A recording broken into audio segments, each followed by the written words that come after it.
Hola, bienvenidas y bienvenidos a Perspectivas, un podcast del Liceo Juan Ramón Jiménez, un espacio para pensar la educación desde las historias, los vínculos y las palabras que nos unen.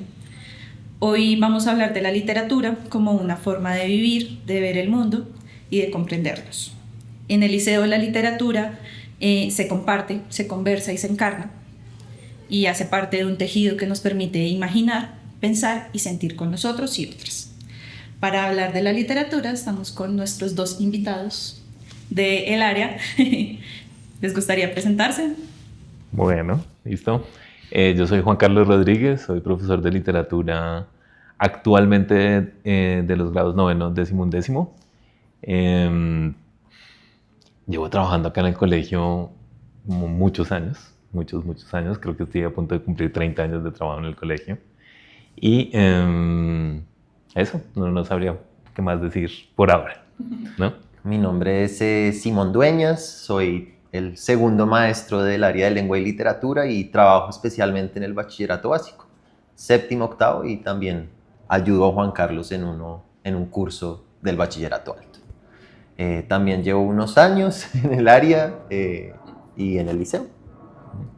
Hemos hecho las clases que tenemos, hemos hecho énfasis, hemos hecho talleres, hemos hecho como, pues en el tiempo que llevamos, digamos, como que no el espacio de clase ha sido bastante variado, digamos, como para terminar de presentarnos. Y yo soy Geraldine Valero, bibliotecaria del liceo. Y bueno, me gustaría arrancar con una pregunta, y es, ¿cuál creen ustedes que es el lugar que ocupa la literatura en el liceo? ¿Quiere comenzar? Pues sí, puedo comenzar. Ahí más charlado y ahí vamos viendo el... Sí. Esto suena como a la respuesta un poco típica de primero, hay que devolverse a ver qué significa la palabra literatura en el diccionario, pero yo creo que habría que pensar como cuál es el lugar que ocupa la literatura socialmente. Y pues creo que la literatura, lo que hace la literatura en el colegio no es radicalmente distinto a lo que a su significado social, ¿no? Entonces creo que es como una vía de expresión, una vía de exploración del mundo, del humano, del autoconocimiento, de la sorpresa, de la confrontación también, ¿no? Como que muchas veces la literatura nos enfrenta a cosas que no queremos ver o que no deseamos ver o que incluso no necesitamos ver, no sé, como que hay un horizonte muy amplio.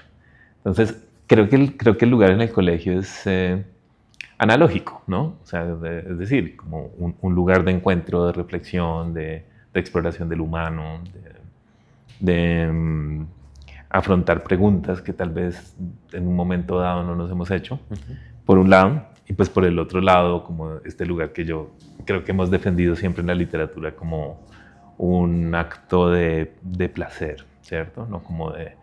O sea, leer libros también cobra todo su sentido en la medida en que hay un estímulo, algo que nos gusta, que nos seduce, que nos entretiene, claro, entre otras cosas. No sé, pues sería como, arrancaría por ahí a contestar.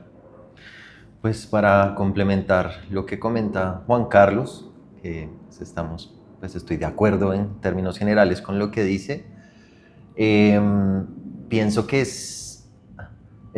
uno tiende a creer que lo que uno hace ocupa un lugar muy importante porque uno tiene que creer que es significativo para la comunidad a la que pertenece. Y en ese orden de ideas yo siempre he creído y he pensado que la literatura, el área de literatura y lo que nosotros hacemos en nuestras aulas tiene un lugar especial en una escuela como el liceo, en una escuela humanista que propende por el pensamiento crítico, por la autenticidad, por una comunidad con vínculos significativos. Siempre he creído que el área de lengua y literatura es como una especie de bisagra en el colegio. Con eso me refiero a que, por un lado, es un área que se ocupa de muchas cosas de carácter, sí, académico, intelectual.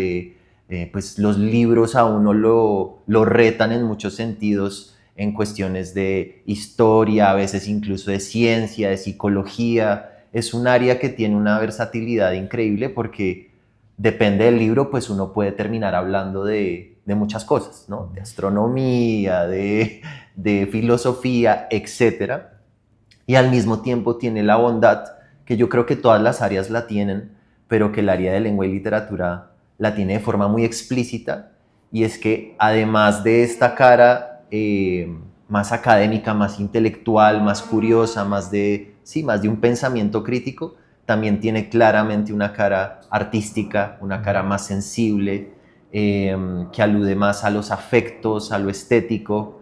Entonces ahí hay un matrimonio muy interesante que uno como maestro de literatura pues está todo el tiempo recreando y fortaleciendo, y eso en una escuela como el liceo, pues de nuevo insisto, es una versatilidad que es muy, muy bella y muy, muy idónea para una propuesta como la nuestra. Y de entre otras cosas, por eso nos llamamos lengua de literatura y no español o solo lengua. Sí, de hecho, se llama lengua y literatura, pero siempre nos referimos a ella como literatura, y eso tiene pues una razón de ser muy importante que tiene que ver con todo esto que estamos hablando. Seguro. Yo insistiría como en ese punto de la amplitud, ¿no? Como yo creo que hablar de literatura es hablar de todo, ¿no? Depende del libro en el que uno esté. Pero incluso el libro que no trata de un tema lo puede llevar a uno a ese tema, ¿no? No en el sentido de forzar una lectura, sino de lo que la literatura suscita, ¿sí? Hay algo ahí particular como de las formas artísticas que me parece a mí que la literatura tiene y que la diferencia de las otras formas de expresión, y es que se basa en el lenguaje natural, ¿no? O sea, como que yo no necesito una formación particularmente específica para tener una sensibilidad con el lenguaje. Obviamente conviene aprender a leer, obviamente nadie va a comenzar por Proust o por Joyce, eso es un camino que hay que recorrer, pero la sensibilidad por el lenguaje está en nosotros, ¿no? Entonces, la sensibilidad a los ritmos, a las historias, la necesidad de historias que tenemos, está ahí como una cosa muy básica de lo que es el humano. Y es curioso trabajar en un área que tiene eso como su material de base, ¿no? Entonces, como que sí genera una cercanía muy grande. Y creo que es como un punto importante como de formación en términos de que el liceo pueda ofrecer un espacio en el que esa expresividad de la lengua, esa naturaleza propia de ese lenguaje básico se explore, se enriquezca. Quería insistir en ese punto. Sí, no, importantísimo. Bueno, ¿y cómo se vive la literatura en las aulas? ¿Cómo ven ustedes que las chicas y chicos viven la literatura? Con sus largos años de experiencia en las aulas del liceo. Comencemos con Simón esta vez.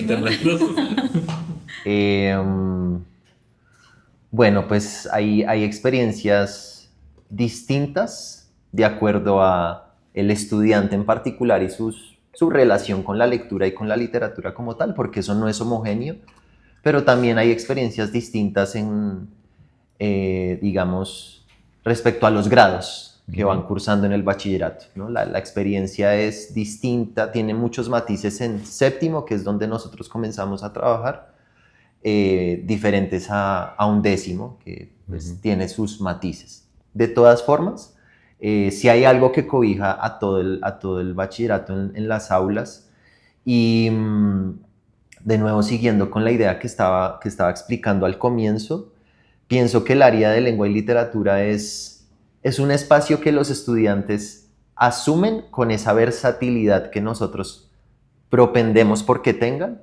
Es decir, es un espacio de rigor escolar y académico. De hecho, hay una exigencia grande. Nosotros tenemos unos planes de lectura ambiciosos, ¿no? En el liceo se lee mucho. Incluso algunas personas que son ajenas al liceo y preguntan por cuánto suele leer un estudiante de séptimo, de octavo, de décimo, incluso en primaria, se sorprenden por la cantidad de libros que leen. Entonces sí hay mucho rigor, hay una exigencia, hay unos hábitos que nosotros procuramos formar, pero también es una clase que en otro sentido goza de una libertad y de una versatilidad importante. Entonces es un espacio, sí, al que hay que llegar leído, pero es un espacio en el que no necesariamente hay unas respuestas a priori anticipadas, correctas, a las que los estudiantes tengan que llegar, sino es un espacio de conversación, es un espacio de diálogo, es un espacio de interpretación colectiva, y eso da cierta ligereza en un muy buen sentido en la forma en cómo los estudiantes viven la clase. De nuevo, haciendo la salvedad de que hay unos que se vinculan más que otros, que es lo normal, pero yo he percibido eso como en términos muy generales, que el estudiante ve la clase de literatura como un momento como de indagación, de imaginación, de preguntas, de interpretación. Es una clase con mucha apertura, al mismo tiempo que con mucho hábito y rigor, porque pues formar lectores también requiere pues un trabajo muy constante. Sí, a mí había algo que me molestaba antes y ahorita ya no me molesta tanto, y es que cuando los estudiantes no venían a clase, me decían, no, yo pregunté qué hicieron y me dijeron que nada, que como siempre, que charlar. Entonces yo me montaba en cólera, pero este es el colmo, como así, que nada, tan. Pero luego le he visto una virtud a eso, y es como, no en el sentido de que no se haga nada, o de que charlar no sea nada, pues no estamos haciendo nada en este momento, sino que creo que puede haber como una incorporación de la idea de que la clase es un lugar de conversación, ¿sí? Y sí es cierto que cuando uno pasa un tiempo charlando como con un grupo, es muy difícil dar cuenta de que se charló, ¿no? O sea, si la clase, si la vivencia del aula estuviera estructurada como de un...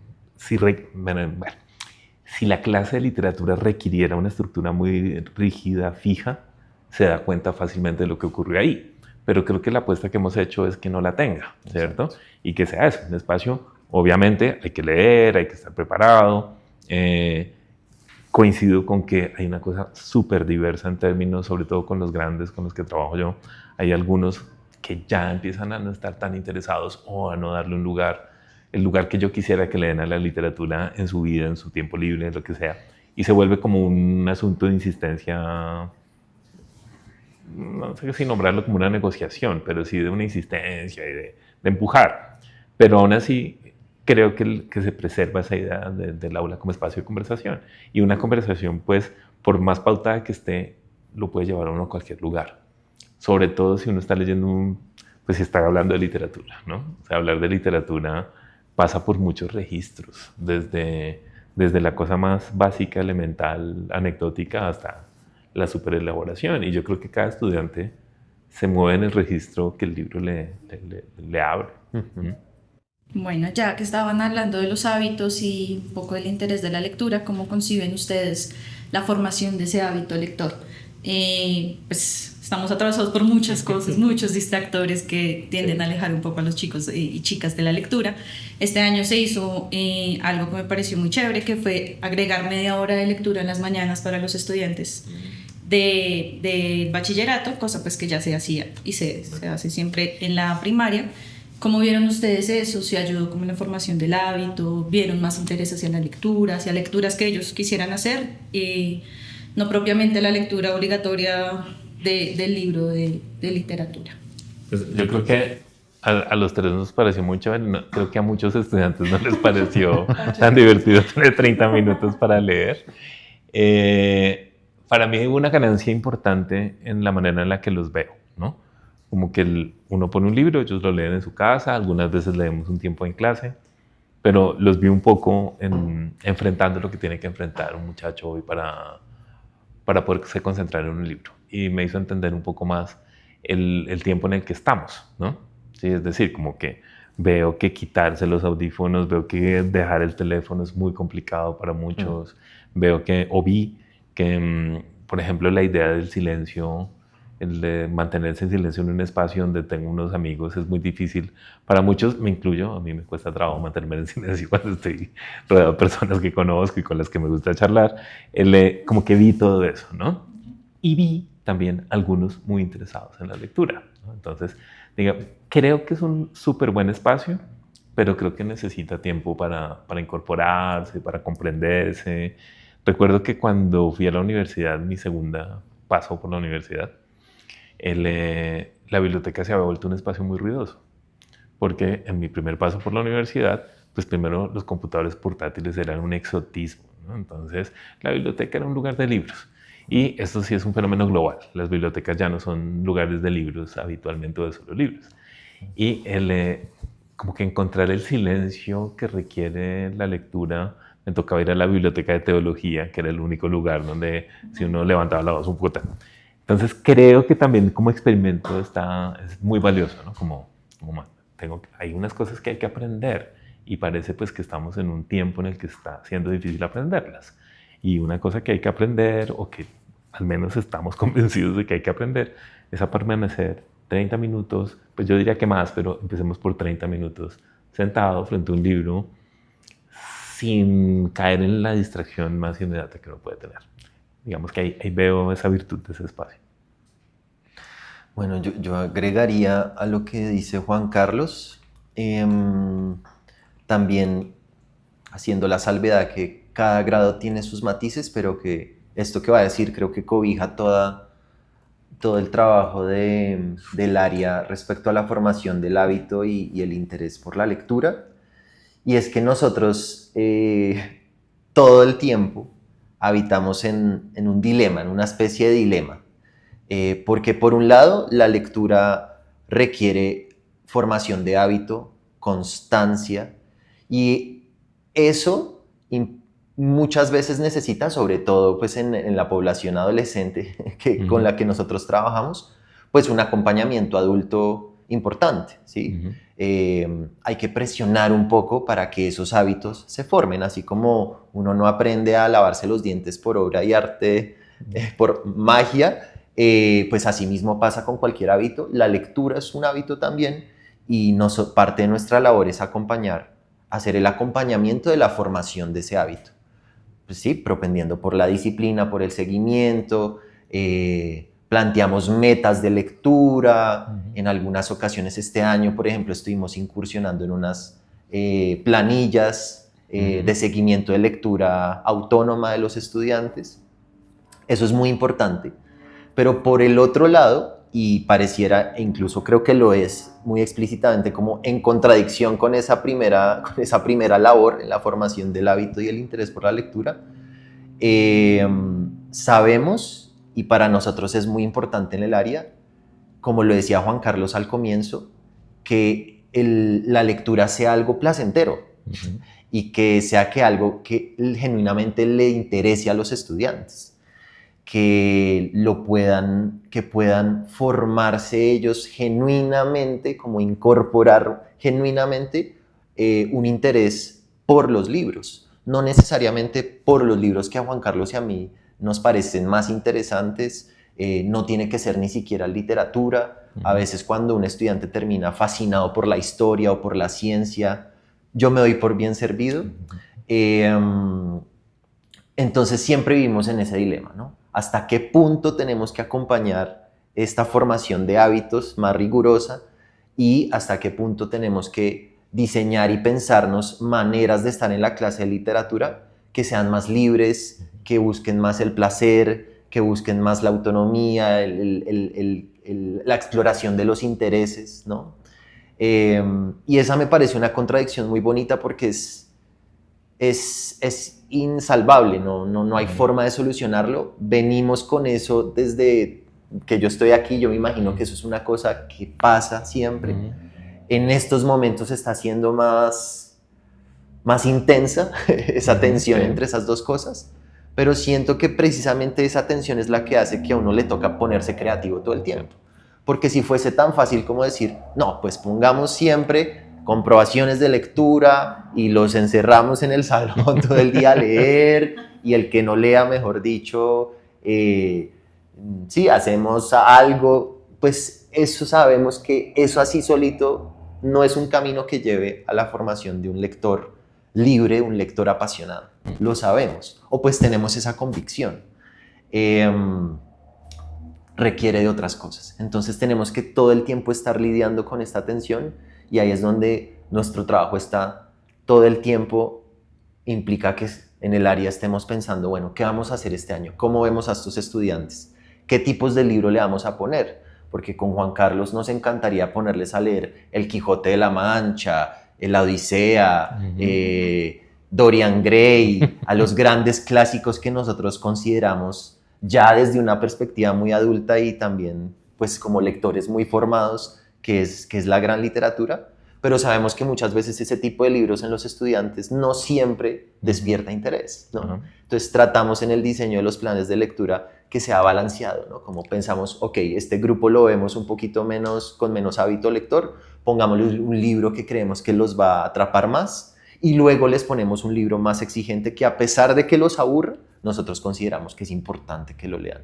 Todo el tiempo estamos jugando con eso. Entonces el espacio de la media hora de lectura, yo creo que como dice Juan Carlos, ha sido muy interesante porque muchos los han aprovechado, pero también es cierto que nos tenemos que estar preguntando, bueno, ¿qué tan sostenible es que siempre de manera imperativa media hora al día tengan que sentarse a leer? Porque algunos estudiantes lo viven con, pues sí, como con inquietud, y es una inquietud que a mí al menos me parece que es interesante porque lo pone a uno como en esta cosa de, ok, aquí tal vez hay un auxilio de algo más de libertad, de flexibilidad. ¿Cómo vamos cambiando ese espacio de la media hora de la lectura para que, sí, vaya como entre el acompañamiento más adulto y la autonomía del estudiante? Requiere la revisión, ¿no? Todo lo que uno hace requiere revisión. Revisión. De hecho, un espacio así puede ser un espacio, yo no vetaría nada que fuera un espacio en el que yo pueda hacer una tarea, un espacio en el que, ¿no? Habría que pensar, ¿sí? Pero sí es interesante la idea como de unos santuarios frente a la distracción, frente a como ese mundo que llama. Me acordé de dos cosas mientras Simón hablaba. Una, de algo que dijo Borges por ahí en alguna de sus conferencias, que decía que él como maestro nunca le puso un libro como obligatorio. Entonces que sus estudiantes, si sus estudiantes decían que el libro no los enganchaba, les decía, déjelo, no siga leyendo, ¿no? Es como, porque usted todavía no es el lector que ese libro requiere. Pásese a otro y a otro y a otro, okay, hasta que caiga en el... Entonces le conté eso a algunos estudiantes que se van a graduar ahorita, en 8 días. Y alguno fue, pero por esto hay que hacerlo. Y yo le dije, no, porque primero pues yo no soy Borges, es decir, ¿no? Como que, sí. Pues digamos que no tengo el respaldo de toda la historia detrás de mí. Y segundo, porque el colegio es un espacio de encuentro muy distinto a lo que puede ser una experiencia universitaria, que es de la que está hablando Borges, ¿no? Y como espacio de encuentro tenemos un punto común, que es el libro que hemos escogido, ¿sí? Y ese punto común, que es el libro que hemos escogido, cada experiencia es distinta. Entonces está el estudiante que se sienta y en un día lo leyó, y está el otro que puede esforzarse muchísimo una semana y lee la mitad, y está el que lo toca y siente como que le quema el dedo, y está el que se lee ese y lo vuelve a leer. O sea, las experiencias son muy diversas. Pero lo que opera es como un punto de encuentro. Es decir, someternos, intentarlo, o sea, intentarlo, lograrlo, no lograrlo, nos va a permitir estar juntos en un sitio reunidos alrededor de ese pretexto, ¿sí? Entonces, como que esa tensión, pues es constante, estoy de acuerdo. Yo creo que esa tensión alimenta el espacio de conversación. Seguro, en un mundo soñado, ideal, yo digo, hay que leer este libro y todos inmediatamente van a la librería, buscan la mejor edición, se lo leen ese mismo día y llegan con sus 60 preguntas, apuntes a comentarlo. Pero yo no sé si ese de verdad es un mundo ideal. Digo, para ser maestro, para ser estudiante, ¿no?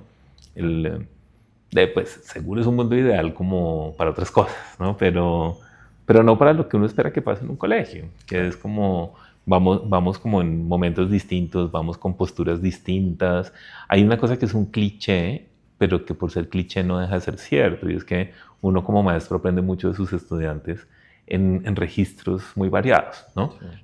Lo que ven en un libro, o sea, el estudiante que se somete a la experiencia va a ver cosas que yo no he visto, es que, o sea, porque nuestras psiquis son distintas, ¿no? Y eso que no ha visto, pues para mí puede ser como un lugar como muy valioso para empezar a recorrer algo con ellos en el grupo. Pero no solo de eso, sino también como que humanamente uno aprende, ¿no? Como que uno se fuerza a ver que el mundo no está hecho de personas que son como uno. Y yo creo que esa es como también una de las enormes virtudes de la literatura, ¿no? Como que la literatura es compartir la experiencia de subjetividades que a veces son muy distantes de donde uno está parado. Cierto. Y me acordé de otra cosa. Empezó la sesión de anécdotas. No, me quedé pensando en una cosa. Cuando yo comencé a enseñar acá, pues era otro mundo. No había teléfonos celulares. De hecho, los primeros celulares llegaron al país cuando yo estaba como en mi segundo año de profesor. Tuve un teléfono celular cuando ya llevaba como 5 años enseñando. Y no voy a decir que los celulares son la causa del infierno y tal, no. Pero digo que estamos como de acuerdo en que son el distractor número 1 del presente. Y a mí me sorprendió, yo venía de otro tipo de colegio, me sorprendió como el nivel de lectura de estos niños, ¿no? Era como que yo llegué con unos libros, los propuse, leían, algunos no les gustaba, lo normal, pero había un súper nivel de lectura. Y como que no me tomó mucho tiempo, no fue más de un par de años comprender que no era mérito mío, ¿sí? Que era un proceso que venía desde la primaria, desde el preescolar, ¿no? Es decir, aún antes de leer yo me puedo sensibilizar frente a las palabras, ¿no? ¿Sí? O sea, las palabras primero me van a llegar vivas a través de la voz, ¿no? Y siempre tuve como una sensación como de que yo me aprovechaba un poco del trabajo de los otros, ¿no? Es decir, como que había una cosa construida sobre la cual yo podía moverme muy libremente y como proponer cosas con la salvedad obvio que decía Simón. Cada curso pues como que permitía unas lecturas otras. Años después, sí noto como que la literatura ha perdido un lugar de preponderancia cultural en general, ¿no? O sea, yo crecí en un mundo en que a los libros les hacían publicidad en televisión. O sea, era como, nunca visto hoy, ¿no? En el que en periódicos y cosas había no solo reseñas y secciones de cultura, sino, o sea, había como muchas referencias a lo literario. Y si balanceo eso, yo veo que sigue haciendo ese trabajo de base, nos sigue permitiendo trabajar con la literatura, ¿no?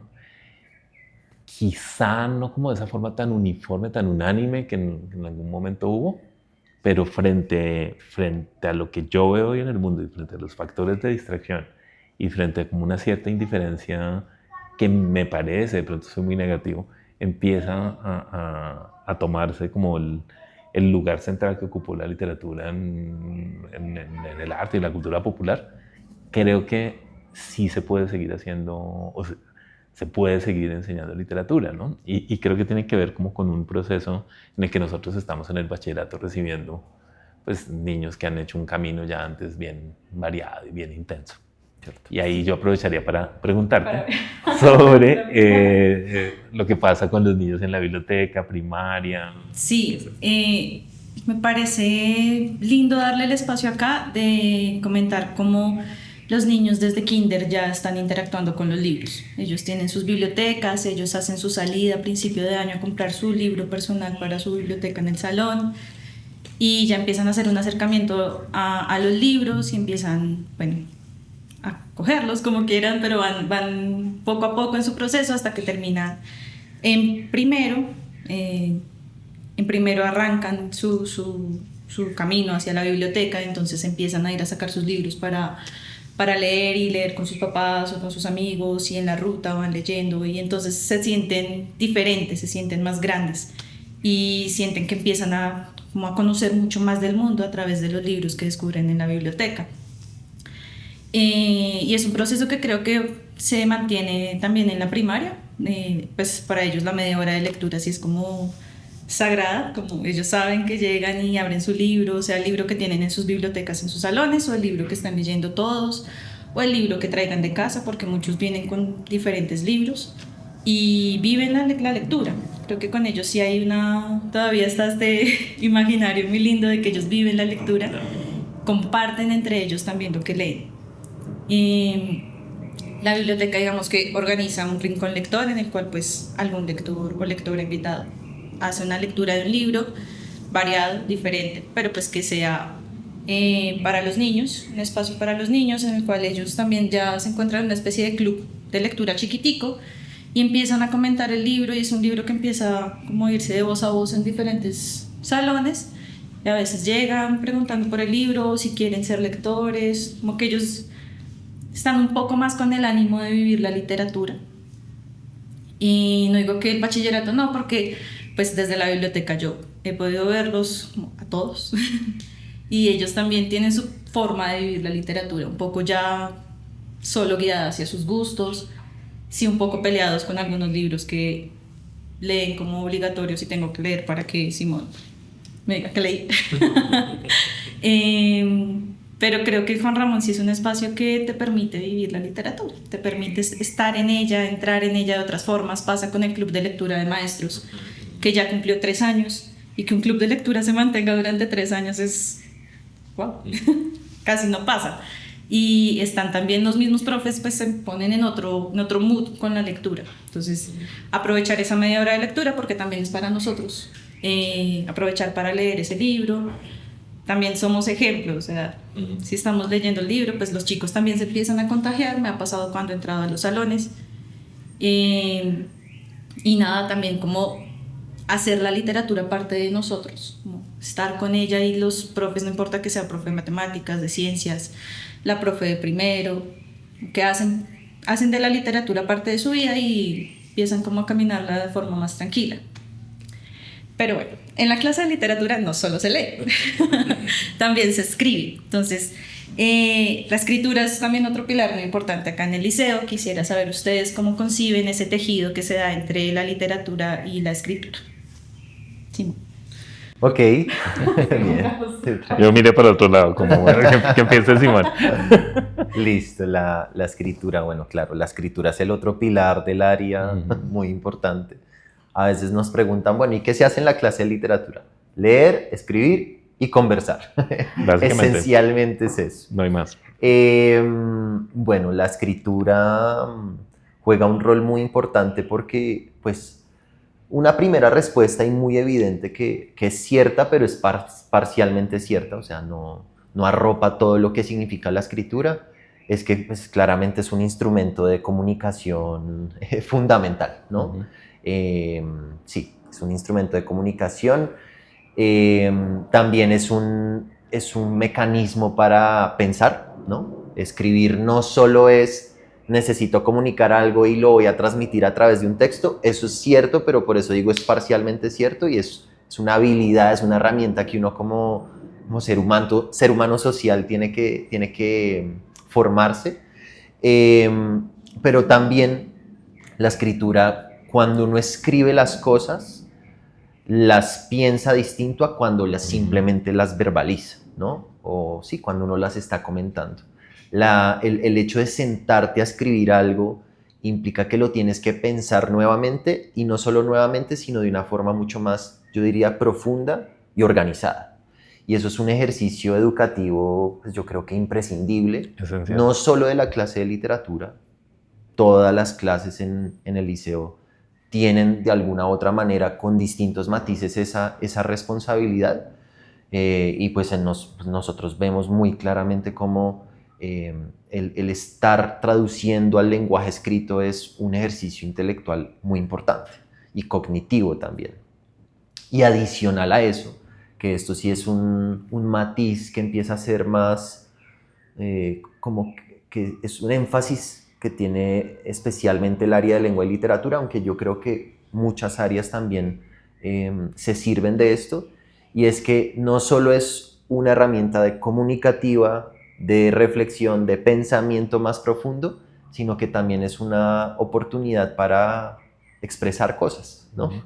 Expresar cosas y no solo sacar lo que uno tiene en su mundo interior para compartirlo con el otro, sino encontrar la manera, el estilo, las formas, ¿no? Como un lenguaje más pensado, como más estilizado, para expresar eso que uno tiene en su mundo interno de una forma que sea interesante para los otros. Entonces, ahí hay también una búsqueda de orden estético, de orden literario, ¿no? Sí. Porque mal que bien trabajamos con un arte. Y eso para nosotros es muy importante. Entonces, los trabajos creativos, las cosas distintas, no solo hacemos comentarios de texto o ensayos que son importantes, también le damos un lugar preponderante a esas incursiones creativas, escribir cuentos, escribir cartas. Sí, todo el tiempo estamos incursionando con todo tipo de experimentos creativos con la escritura. Entonces, pues sí, ocupa un lugar importantísimo. Creo que Simón ya me dejó sin nada que decir. Ya dijo todo. No, bueno, hablemos de los malos. No puedo mencionar una cosa que a mí me parece importante. Yo tuve la oportunidad de ser profesora de énfasis de literatura japonesa y ahí hicimos muchos ejercicios de escritura y me parecía muy lindo cómo caían en el error, el constante error, y un poco empezar a enfrentar la frustración que te da no poder escribir lo que quieres decir.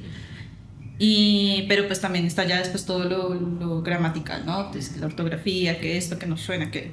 Y me parece que igual el error también les permite unos lugares de descubrimiento muy valiosos, y en la escritura, pese a que los frustra bastante, lo encuentran de una forma muy linda. Ayer la carta que leyó Luciana en su despedida de campanera de 11, pues fue una carta maravillosa y muy linda, y todo fue un trabajo de escritura que ella decidió hacer para regalarlos también. Yo, ya que lo mencionas, sí, la escritura es como un potro, ¿no? O sea, es decir, ella sola no está esperando para ponerse al servicio de quien quiere acceder a ella. Muy distinto de lo que es el lenguaje oral, ¿no? Como que la oralidad tiene... pues nos viene naturalmente. Así haya personas que se expresan mejor o lo que sea, pues, somos como animales que hablan, básicamente, ¿no? Sí, eso es. ¿Sí? Pero en cambio la escritura requiere ser domada, ¿no? Requiere ser asimilada, y asimilarla es un proceso que ahí sí, para algunas pocas personas es natural, es inmediato, es instantáneo pero para la mayoría es un pulso. Incluso para escritores del canon literario, para muchos de ellos ha sido un pulso. Sí.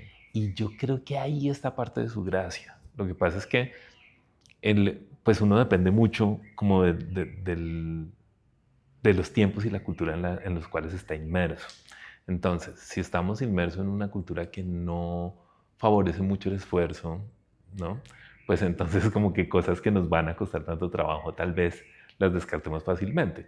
Pero en ese esfuerzo hay mucho valor, ¿no? Como que, o sea, lo que yo como experiencia personal he vivido ahí, por ejemplo, es como de las cosas más intensas y divertidas que puedo recordar, como sentarme a tratar de decir en serio qué es lo que quiero decir, ¿no? Y me toca borrar y me toca volver a escribir, y ahí uno empieza, creo yo, realmente a conocer la lengua, ¿no? A conocer esa lengua que uno tiene como innata, digamos, empieza a comprender sus recovecos.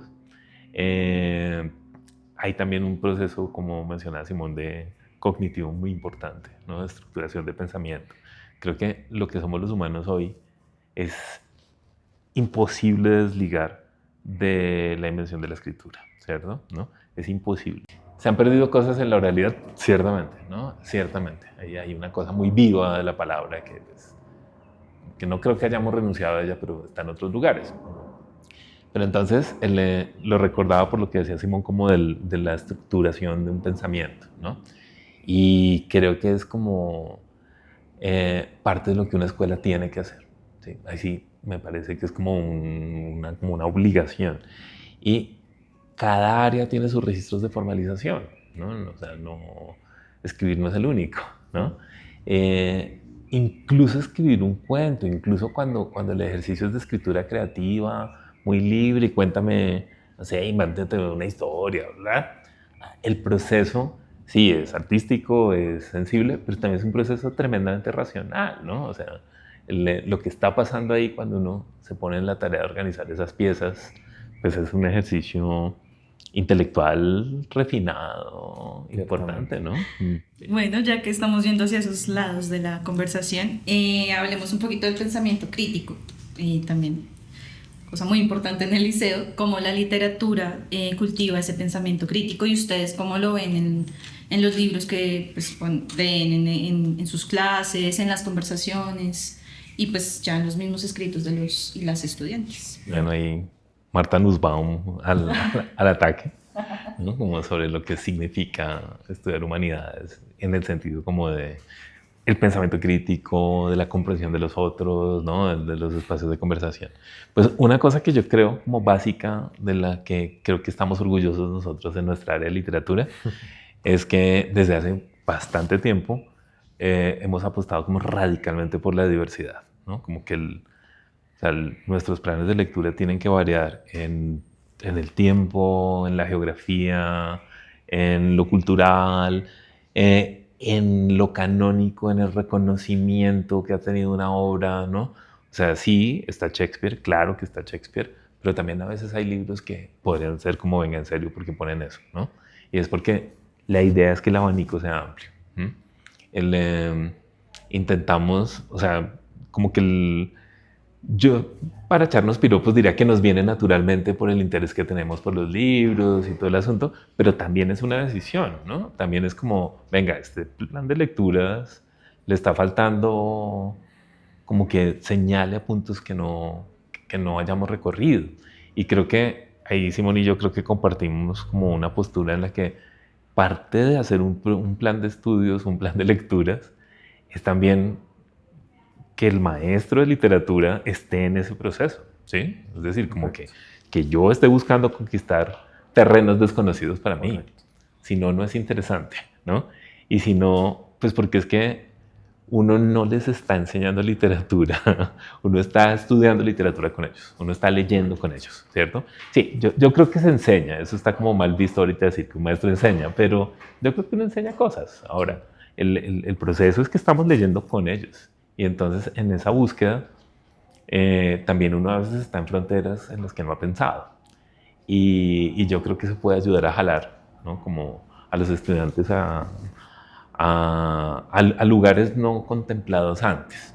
¿Sí? Correcto. No, sería como lo que se me ocurre ahorita. Sí, no, estoy muy de acuerdo, y para complementar eso que está diciendo Juan Carlos, que me parece muy importante, porque cuando uno piensa en pensamiento crítico, uno se va mucho como a las sociales, ¿no? Como a desentrañar digamos, las dinámicas perversas de la sociedad, de los medios, del sistema económico, y pareciera ser una cosa muy racional, ¿no? Muy intelectual.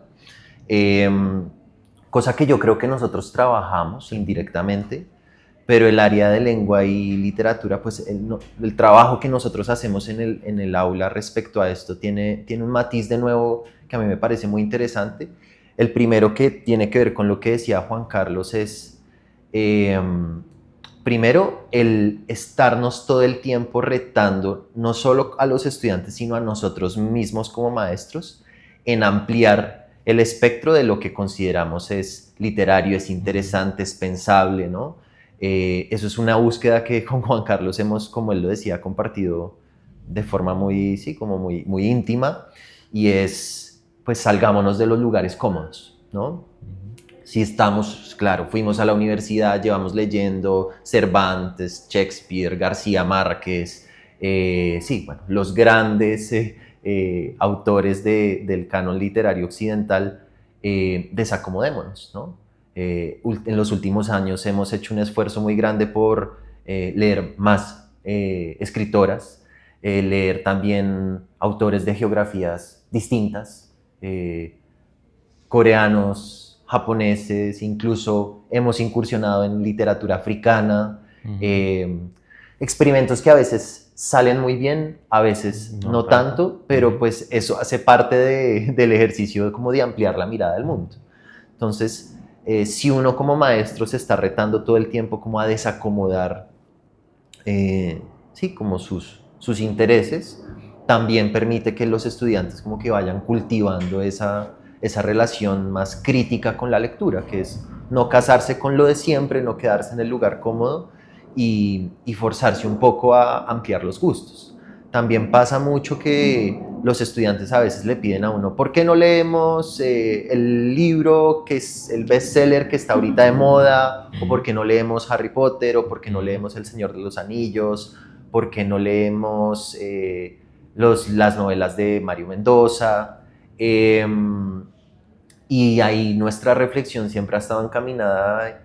No es que haya algo malo en Harry Potter o en El Señor de los Anillos, pues son universos maravillosos, geniales, chévere que los lean, chévere que se empapen de ellos. Yo soy fanático del Señor de los Anillos, tampoco pues tengo como certeza o me tengo que casar con que haya algún autor que que en sí mismo sea indeseable o algo así, para nada, sino que son gustos que socialmente ya están muy instaurados. Ujú. No hay que hacer un gran esfuerzo porque a un joven o a un niño le guste Harry Potter o vaya a leer a Harry Potter.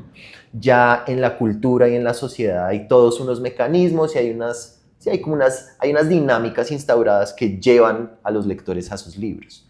Y parte de lo que yo creo que es la responsabilidad o la búsqueda en cuanto a ser críticos en el área de literatura es cómo hacemos para ampliar el horizonte de los intereses de los estudiantes. Ujú.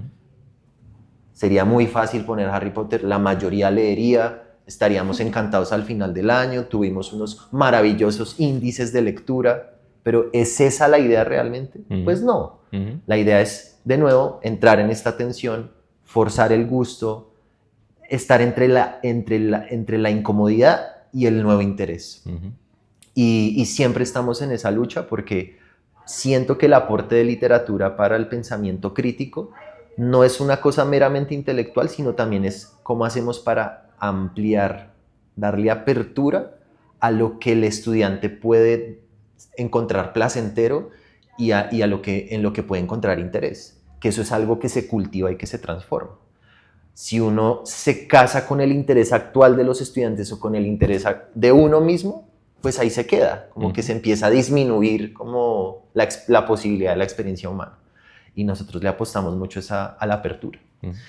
Y lo último que quería decir respecto al pensamiento crítico, que a mí me parece que tiene mucho que ver con la forma, como con la metodología con la que trabajamos en literatura, tiene que ver con algo que es, y también Juan Carlos lo decía, y es que uno en las clases de literatura, sobre todo cuando está, no sé, leyendo un poema, trabajando un cuento, leyendo un fragmento de un texto en el aula, hay cosas que uno solo va a pensar y solo va a descubrir cuando las está conversando con sus estudiantes, ¿no? A mí me encanta entrar a un salón, revisar, llevar un poema que yo no he estudiado a profundidad. Lo revisé rápido para que estuviera de acuerdo, digamos, a la complejidad de las edades del curso con el que lo voy a trabajar. Pero me encanta cómo llegar a descubrir el poema con los estudiantes. Es algo que descubrimos los dos. Bueno, yo y el grupo, todos. Y eso a mí me parece una experiencia maravillosa porque es como desacomodar mucho. O sea, es muy explícita la forma en cómo la mirada colectiva y construida en el aula se vuelve de repente como una cosa imprevista. Yo no podía anticipar eso y que le amplía a uno la mirada de las cosas y ver cómo los estudiantes también es como, y empiezan viendo el poema que no significaba nada y de repente construimos algo muy, muy profundo. Eso a mí me parece muy bello. Eso. O el poema que se interpreta a alta velocidad, como no, es que esa es la historia de tal. Bueno, pero espérate, de pronto hay algo que ver ahí que no estamos viendo. A mí el ejercicio del que habla Simón también ha sido como de mis ejercicios favoritos en mis años de enseñanza. Últimamente no sé por qué, está un poco en segundo o tercer plano, pero ha sido como de las cosas que he disfrutado mucho. Hay un poeta serbio norteamericano, Charles Simic, que amas a Simic. Por ahí leí un ensayo de él tan divertido en el que decía que él no lee poesía, que estaba aterrado porque no leía poesía. Yo, bueno, si Charles Simic no lee poesía, y lo que dice es muy chistoso, dice, es que no tenemos lugar para leer poesía, no existe el lugar para leer poesía. Lo dice, obviamente yo me la paso leyendo poemas con mis estudiantes, porque es profesor universitario. Y ese obviamente, pues fue como de las cosas que me atraparon ahí cuando lo estaba leyendo, porque claro que sí, o sea, si yo lo pienso bien, yo leo poesía regularmente, pero si no fuera maestro, si no hubiera sido maestro todos estos años, habría leído mucho menos, ¿no? Novelas, otro tipo de lecturas están ahí constantemente. La poesía, que a mí siempre me ha gustado, igual ser profesor me ha permitido tenerla más presente y más constante. Lo otro es que soy soltero y Simic dice que el espacio que encontró para leer poesía es cuando va a salir con la esposa, porque él se arregla un poco más rápido que ella. Entonces él dice que él, cuando termina de vestirse, sabe que tiene 20 minutos en los que ella la tiene que esperar y dice, es el momento en el que yo exploro la poesía. Entonces coge el libro que no es, lee 2, 3 poemas, piensa en ellos y como que ese tiempo tan particular yo creo que a veces uno no lo encuentra en el mundo, no lo encuentra en el cotidiano, ¿no? Hay poemas que yo sé de memoria, no porque los haya intentado memorizar o porque los supiera antes de ser profesor, o sea, los sé de memoria porque los he recorrido 50.000 veces con los estudiantes, ¿no? Entonces parte de lo que soy como lector tiene mucho que ver con eso. Cierto. ¿Sí? Bueno, sí, no, me parece como reuniendo un poco todo esto, muy importante también la lectura del contexto, ¿no? Como esta diversidad en las lecturas que se le ofrece a las y los estudiantes, pues también les da apertura para leer diferentes contextos y ser un poquito más empáticos o conocer otros modos de vida, otras formas de ver el mundo. Cierto. Pero bueno, vamos a la pregunta trágica de los retos que tiene hoy en día la literatura y la escritura, y pues que ustedes evidencian en su rol de maestros. Yo empiezo con uno para exorcizarlo. Ya vamos de los celulares, ¿no? Sí, bueno, sí. Ese es el reto humano, ya, eso trasciende. Trasciende los dos. Eso es como el reto importante que no está ocurriendo, no tiene que ver con el trabajo en primaria, quizá ni siquiera tanto el básico, séptimo, octavo, pero a partir de noveno es complejo. La inteligencia artificial como sustituto del ejercicio escrito, ¿no? Yo entiendo que cualquier adolescente en cualquier lugar del mundo va a sentir la enorme tentación de que una máquina hace la tarea que el profesor le puso. Por más que uno intente una reflexión sobre el sentido que tiene esa tarea y por más que uno entiende una reflexión sobre el por qué pues no tiene ningún sentido esta cosa, es inevitable que a alguno le parezca como, venga, eso lo hago con ChatGPT y sale, ¿cierto? Y creo que, pues para no demonizar a nada, aunque sean el demonio, uno no demoniza al demonio porque el demonio ya es el demonio. Deberíamos borrar esto si hay edición del podcast, pero bueno, eso está ahí por algo, o sea, listo, es nuestro mundo, o sea, ¿no? La tecnología llegó allá, eso no tiene solo un lado y el lado que tiene no es negativo siempre, sí. Pero nos ha puesto un problema y nos lo ha puesto en los colegios, universidades, etcétera. Que por un lado ha sido chévere que nos haya devuelto a la escritura en tiempo de clase, lo hablábamos hace un rato, y a la escritura a mano hasta en ciertos cursos que ya no se hacían. Pero yo veo una pérdida enorme y es ese proceso de sentarme una tarde en mi casa, un sábado, a escribir un escrito, escribir un trabajo de literatura, a pensarlo, a borrar, no sé qué. Es un proceso, pues, primero como muy valioso y segundo, tiene un lugar importante en lo que, ahí sí en la famosa academia, ¿no? O sea, un estudiante que aspira a ir a la universidad, pues creo que tendría que llegar con eso construido y creo que en ese sentido el Juan Ramón es un colegio en el que los estudiantes al salir del colegio y ir al mundo universitario han ido con eso construido tradicionalmente, ¿no? Cierto. O sea, con una habilidad para sentarse, escribir, organizar. Y creo que hay ahí un reto importante, un reto muy complicado. Yo lo metaforizo con mis estudiantes en términos atléticos y es como, tú no vas a ir a correr una maratón después de haber entrenado jugando en videojuegos, el videojuego de la maratón. Tú tienes que ir corriendo y ir tomando una forma física, quiere decir una condición que te permita correr esa carrera. Creo que lo que tienen estas plataformas, estas inteligencias artificiales que escriben, es que están sustituyendo algo que es un poco ese entrenamiento, ¿no? Entonces, si yo no tengo ese entrenamiento, cuando lo vaya a hacer es más difícil. Hemos intentado como muchas cosas, seguiremos intentando, pero creo que ahí hay un reto importante. Y es como, y yo creo que eso lo tenemos súper claro, y yo creo que también los estudiantes lo tienen súper claro, y es, nosotros no tenemos una tabla contra la cual estamos comparando un trabajo que recibimos de un estudiante.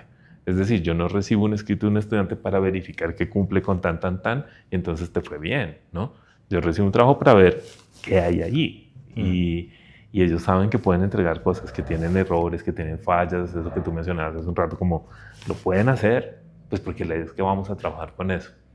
Pero pues también hay que entender que a veces ese atajo pues es muy tentador, ¿no?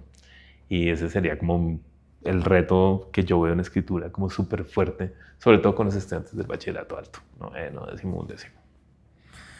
Sí, yo para complementar diría que, bueno, pues Juan Carlos lo identificó bien. Por el lado de la escritura es la inteligencia artificial, por el lado de la lectura el impacto que el uso constante de los dispositivos, de los celulares, está teniendo en la atención de los seres humanos en general y pues de los adolescentes en particular pues, es algo muy conversado, es algo que es un problema que está viendo y está pensando y está estudiando mucha gente hoy en día, y es una preocupación generalizada, que me parece bien que sea generalizada, no es solo nuestra. Y lo que veo de esas dos situaciones es que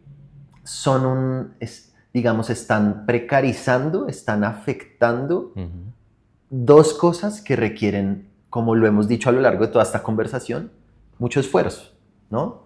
La escritura requiere gran esfuerzo, la lectura requiere tiempo, requiere dedicación, sí, la atención es una cosa que también se cultiva y se fortalece. Y estos dos retos que estamos identificando pues están haciendo más difícil que los estudiantes se embarquen en la complejidad que implican estos dos ejercicios. Y eso por un lado pues tiene, digamos, unas implicaciones de orden más práctico, como lo decía Juan Carlos, como el hecho de no formar esas habilidades que luego para el resto de su vida van a ser necesarias. Pero yo incluso iría más allá, y es algo en lo que he pensado últimamente, y es que digamos que la propuesta pedagógica y educativa del Juan Ramón está inscrita también en un marco de una aspiración democrática, de una aspiración de ciudadanos que piensan por sí mismos, que ejercen, digamos, sus derechos digamos, electorales de una forma consciente, responsable, que digamos que esto, más allá de unos objetivos pedagógicos muy puntuales o incluso profesionales, tiene unas aspiraciones políticas también como ciudadanos. Y ser seres democráticos y construir sociedades democráticas requiere de un ejercicio y un compromiso de los ciudadanos complejo, de estarse cuestionando, de estarse mirando, sí, pensar por sí mismo y ser libre implica rigor, implica complejidad, implica pensar. Entonces lo que yo también veo digamos, del riesgo de las consecuencias que están teniendo estas cosas en lo que nosotros puntualmente vemos aquí con la lectura y la escritura, pienso que también es un riesgo que tiene implicaciones mayores que son muy importantes. Pero para no terminar de una forma tan apocalíptica como que el ocaso de la democracia, también veo que son retos que tienen una bondad, y es que de repente, sobre todo con la inteligencia artificial, da una sensación de que ya el sentido de aprender a leer y a escribir en términos utilitarios, como necesito aprender a escribir porque luego necesito escribir cartas, correos electrónicos, documentos para el trabajo, como ese sentido utilitario más inmediato, de repente se empieza a desdibujar, porque es como, pues ya hay una herramienta que lo hace y seguramente lo va a hacer mejor que yo, ¿no? Y entonces a uno como educador esta contingencia de la aparición de estas tecnologías también lo hace preguntarse a uno algo que me parece muy potente, y es: nosotros, ¿por qué es que aprendemos a leer y a escribir? Más allá de esas cosas utilitarias más evidentes. Y las respuestas son muy interesantes, y para nosotros como área, pero como área que hace parte de una escuela como el liceo, pues las respuestas tienen que ver con una cosa del ser humano. O sea, aprendemos a escribir porque también es un fin que tiene valor en sí mismo, ¿sí? Es mejor ser un ser humano, es mejor recorrer la vida leyendo, ampliando la mirada sobre el mundo, teniendo experiencias distintas, todo lo que hemos conversado hoy, y también haciendo el ejercicio de escribir, porque uno se complejiza a sí mismo y se hace a sí mismo como ser humano más interesante. Entonces, pienso que también es una oportunidad para de pronto ver los motivos más fundamentales de el leer y escribir y enfocarnos en eso. Sí, yo he notado como un regreso de una visión utilitarista de la educación, ¿no? Lo he notado, lo percibo en el mundo, ¿no? Como tienes que enseñar lo que de verdad es útil, y uno, útil cuándo, cómo y en qué sentido, pero bueno, digamos que es un discurso muy plano, muy básico también, ¿no? Y cuando uno trata de encontrarle hondura a un discurso básico, pues terminándole vueltas a un sinsentido. Entonces, pero lo veo de regreso muy fuerte, ¿no? Y a mí me parece súper valioso objetar el sistema educativo. Lo han venido haciendo los románticos desde hace 250 años, produciendo cosas importantes para los sistemas educativos. Entonces, si el sistema educativo, su sede, su función, no se cuestiona desde adentro, tranquilos que igual va a ser cuestionado desde afuera, ¿no? Como que, y ese cuestionamiento ha producido, en mi opinión, mejoras importantes en muchos sentidos dentro de lo educativo. Frente a ese discurso, pues yo tendía como a menospreciar, como, venga, es una tontería, pero no, porque parece que es una tontería que ha tomado como un impulso muy grande. Y creo que la respuesta va por donde Simón lo dice, ¿no? O sea, yo creo que lo verdaderamente poderoso del sistema educativo ocurre cuando ya no estamos en lo práctico, sin negar que lo práctico es útil, noble, valioso, necesario de ser aprendido. Lo que un sistema educativo propone de valor trascendente está en otro lado, ¿no? Está en lo que a mí como humano me lleva a hacer algo porque me es propio, ¿cierto? Porque casi que porque puedo, pero porque puedo en el buen sentido, ¿no? Como yo he hecho mía una frase de un escritor mexicano, pero no es una frase, es una idea. He hecho mía una frase de un escritor mexicano que me parece que resume muy bien eso, que es como que cuando le dicen qué pasa si no lee, dice, pues si no leo no pasa nada, ¿no? O sea, tú puedes hacer tu vida sin leer, ¿sí? Pero es que no leemos porque qué pasa si no leo, ¿no? Leemos es porque si yo leo pasan cosas. Okay. O sea, cuando yo leo pasan cosas que no me habrían pasado si no leo. Wow. Y leemos es para que pasen esas cosas, ¿no? Bueno, ya para ir cerrando, una pregunta rapidísima, por favor. Responda rápido. Bueno, listo. Me pongo el cronómetro de libros de escritores o escritoras que quieran recomendar. Uno, pues que hayan leído este año, ¿no? Así rápidamente cada uno lance un libro para nuestras y nuestros oyentes. Hijo de madre. Un libro que hayamos leído este año para recomendar. Bueno, yo no lo había leído, es un clásico de la literatura colombiana, lo leí por primera vez este año y creo que fue de las lecturas más potentes, entonces no viene de más recomendarla de nuevamente, así sea una persona conocida, que fue en diciembre llegaban Las Brisas, que Geraldine me hizo el ofrecimiento en su club de lectura y fue algo maravilloso, de Marvel Moreno, entonces lo recomendaría con total confianza. Ok, excelente. Este año leí algo que también no había leído, que es también un clásico, en este caso japonés. Leí Kokoro, de Natsume Soseki, y me desmayé de placer leyendo esta cosa. Como qué impresión, qué libro tan tremendo. Y creo que es un libro como que tiene ese encanto de la pausa, de la no velocidad, de no querer contar atropelladamente, pero que tampoco es un libro puesto en la pura contemplación, ¿no? Es como tremenda historia. Y este año también leí Nada es verdad de, ¿cómo se llama la escritora? Verónica, una italiana. Raimo. ¿Cómo? Raimo. ¿O Raimo? Raimo, creo, Raimo. ¿no? Sí, de Verónica Raimo. Y la cosa más divertida, conmovedora, emocionante y con unas reflexiones sobre ser escritor y al final como tremendas. Listo, súper. Entonces, yo siempre La vegetariana de Han Kang. Claro que sí. Maravilloso. Bueno. Y Hamnet de Maggie O'Farrell. Maravilloso. Este año leí 2 de Han Kang que no había leído, uno porque no lo había leído y otro porque no había salido, ¿no? Pero leí Actos Humanos, sobrecogedor, y leí el que escribió después, que es como una complemento, respuesta, desarrollo posterior. Imposible decir adiós. Imposible decir adiós. Pero bueno, ya recomendamos 60,000. Ya, muchos. ¿Listo? Muchísimas gracias. Gracias. Listo, gracias. Gracias por escucharnos y nos encontramos en el próximo episodio de Perspectivas, un podcast del Liceo Juan Ramón Jiménez. Gracias.